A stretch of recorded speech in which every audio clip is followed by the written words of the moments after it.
बातमी हवामानासंदर्भात आहे। मराठवाड्यात उन्हाचा कडाका वाढतच चाललाय। पाणी टंचाई सुद्धा जाणवतेय।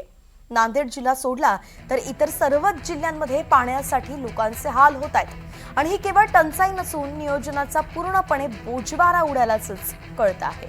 जिवंत लक्षण आहे त्याचं। छत्रपती संभाजीनगर शहराची अवस्था तर अत्यंत दयनीय झालेली आहे। ऐतिहासिक शहर म्हणून ओळख असलेल्या या शहरात नागरिकांना चक्क 10 दिवसांनंतर नळाला पाणी मिळतं। 10 दिवसांचा हा कालावधी म्हणजे गृहिणींच्या सहनशक्तीचाच अंत आहे। मराठवाड्याच्या एकूण चित्रामध्ये केवळ नांदेड जिल्हा काहीसा सुस्थितीत दिसतो।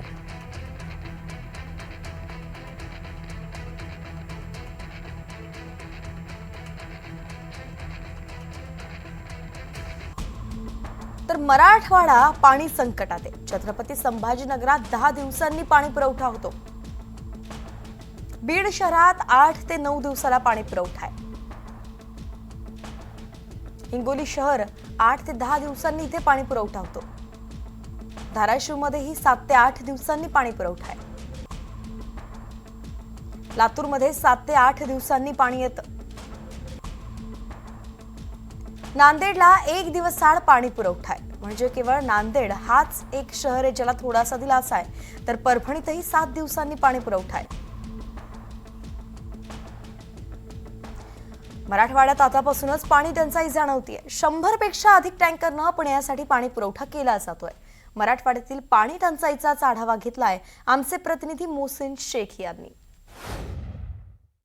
मराठवाडा विभागात यंदा पाऊस कमी होणार असल्याचा अंदाज वर्तवण्यात आला। एका अभ्यासानुसार फक्त 88% पाऊस मराठवाड्यात यंदा होणार असल्याचा दावा करण्यात आला आहे। आणि असं असतानाच आतापासूनच मराठवाड्यात पाणी टंचाई जाणवायला सुरुवात झालेली आहे। आपण बघतोय की मराठवाड्यात टँकरची संख्या देखील वाढलेली आहे। मराठवाड्यातील वेगवेगळ्या जिल्ह्यामध्ये आतापासूनच टँकरने पाणी पुरवठा करण्याची वेळ येते। मराठवाड्यात तब्बल 100 पेक्षा अधिक टँकर हे सध्या पाणी पुरवठा करतायत अशी आकडेवारी जी आहे तर ती समोर आलेली आहे। त्यामुळे एकंदरीत मराठवाड्यात आपण जर आकडे बघितले तर छत्रपती संभाजीनगर जिल्ह्यात 57, जालन्यामध्ये 29, लातूरमध्ये 3 असे 89 गावांमध्ये आत्तापासून पाण्याचे टँकर पाठवावे लागतात। वाड्या तांड्यांवर आत्तापासून पाणी टंचाई निर्माण झालेली आहे।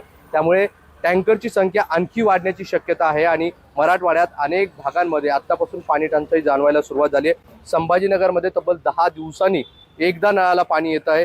त्यामुळे हीच परिस्थिती बीड, लातूर वेगवेगळ्या जिल्ह्यांमध्ये आहे। नांदेड सोडलं तर सर्वच जिल्ह्यांमध्ये आठवडाभरानंतर पाणी जे आहे तर नळाला येत आहे आणि त्यामुळे अनेक ठिकाणी टँकरने पाणी पुरवठा करावा लागतोय। मात्र विहिरी आणि बोरवेलचं पाणी देखील आटत असल्यामुळे आता पाणी कुठून आणावा हा देखील प्रश्न निर्माण होणार आहे। अनेक प्रकल्प देखील आता त्यांचा पाणी साठा देखील कमी होताना पाहायला मिळतोय। ऊन जास्त आहे त्यामुळे बाष्पीभवन देखील होतंय आणि मराठवाड्यात आत्तापासूनच टँकरची संख्या वाढू लागली आणि पुढील काळ यापेक्षाही भीषण असण्याचा दावा केला जातोय। राहुल चव्हाणचा मोहसिन शेख, NDTV, छत्रपती संभाजीनगर।